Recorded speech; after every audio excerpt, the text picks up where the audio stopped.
Assalamualaikum. Apa kabar generasi Khair Ummah? Alhamdulillah, luar biasa, tetap semangat. Allahu Akbar. Nah, mudah-mudahan anak soleh semua berada dalam kondisi sehat ya. Hari ini kita akan belajar tentang Thaqafah Islam. Nah, tema kita kali ini adalah rumah adalah tempat tinggal kita. Nah, antum punya rumah kan ya? Nah, insya Allah semua orang itu tinggal di rumahnya masing-masing ya. Nah, bagaimana sih rumah itu di dalam Islam? Nah, siapa yang tahu coba? Ada yang tahu? Nah, coba di rumahnya kira-kira antum ada apa saja ya? Ada kamar, kemudian ada apa lagi? Ada WC, kemudian ada dapur, kemudian ada ruang tamu, ada halaman rumah, ada teras, dan seterusnya.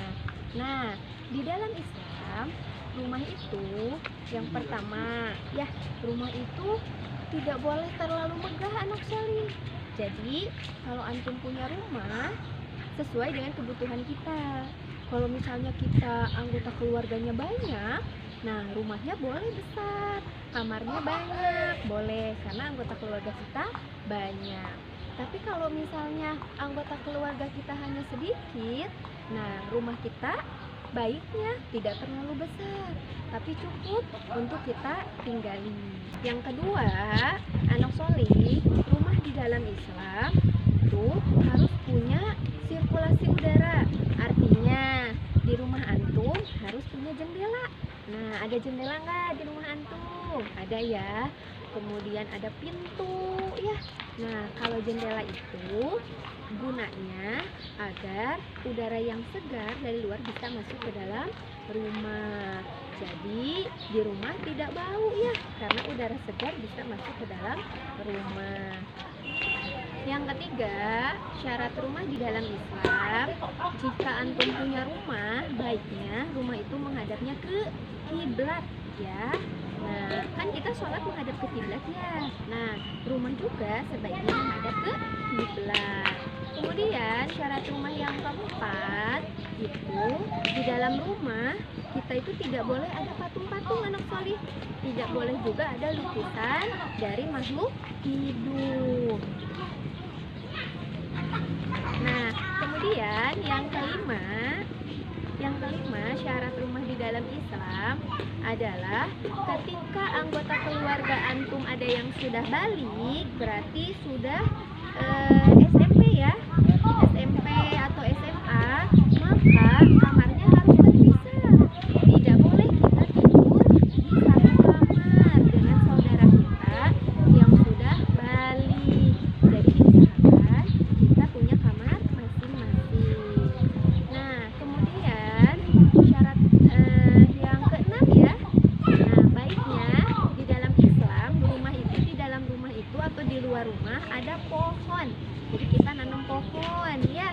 Nanam pohon apa saja boleh. Ada bunga-bungaan boleh, atau misalnya rimpang, jahe, kunyit itu boleh ya. Apalagi pohon yang berbuah. Nah, itu lebih bagus agar rumahnya lebih teduh. Nah, dan terakhir yang ketujuh, syarat rumah di dalam Islam adalah jika kita mampu, sebaiknya kita mengajak anak yatim tinggal di rumah kita, sehingga Allah akan memberikan keberkahan kepada rumah kita ya. Nah, anak solih, itu 7 syarat rumah di dalam Islam ya. Anak solih, Ustazah punya tepuk rumah nih. Nanti antum boleh ikutan di rumah ya.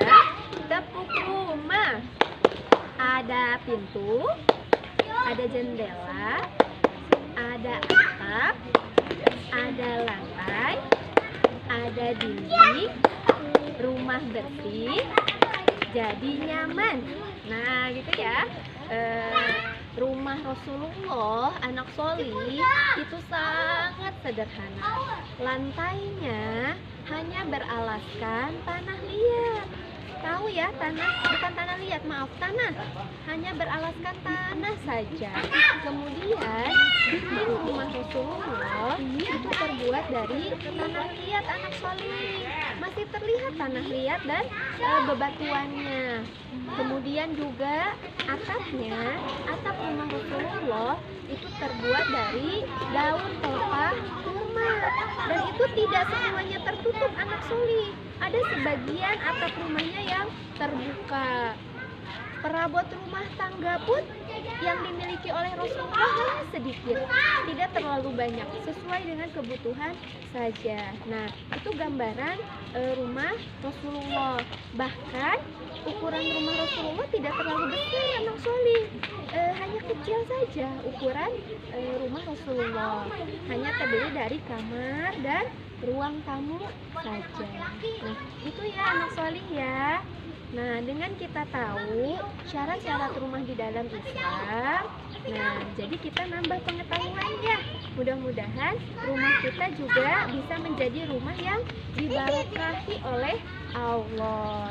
Ya, tetap semangat belajar di rumahnya. Sampai jumpa.